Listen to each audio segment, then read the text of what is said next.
अस्सलाम वालेकुम। आज मैं आपको नेविडाक्सीन टैबलेट के मुतालिक बताता हूँ जो दो मेडिसिन की कॉम्बिनेशन है।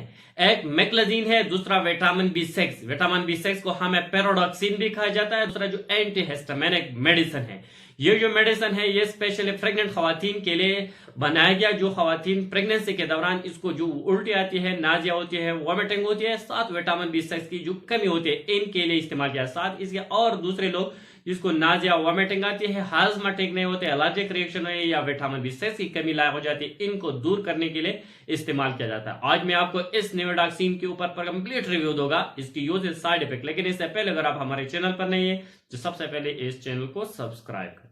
अगर इस टेबलेट की यूजेस को देखा जाए तो ये मॉर्निंग सिकनेस, मान वो खवातीन जो हामिला है, प्रेग्नेंट खवातीन है और इसको जो नाजिया और वॉमिटिंग होती है, उल्टी और मतले की कैफियत होती है सुबह के वक्त या और किसी भी वक्त इसको जो ऐसा कैफियत, उल्टी की कैफियत पैदा होती है, हजमा ठीक नहीं होती, तो ये प्रेगनेंसी में सेफ है और इन खवातीन बिला खौफ खतर इसका इस्तेमाल कर सकते हैं। इसके इस्तेमाल से ऐसे मसाइल से आप छुटकारा पा सकते हैं।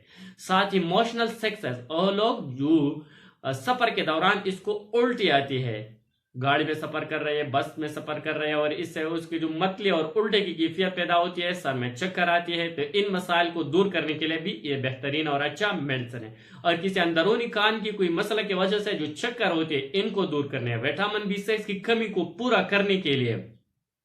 साथ ही वह लोग जो प्रेग्नेंट खवातीन है और इस एलर्जिक रिएक्शन हुए हैं, तो इस एलर्जिक रिएक्शन को दूर करने के लिए, हाथ पांव में जो जलन और खारिश होती है, इनको खत्म करने के लिए आप इस मेडिसिन का इस्तेमाल कर सकती है, क्योंकि ये प्रेगनेंसी में सेफ है और एंटी हिस्टामिनिक मेडिसिन है।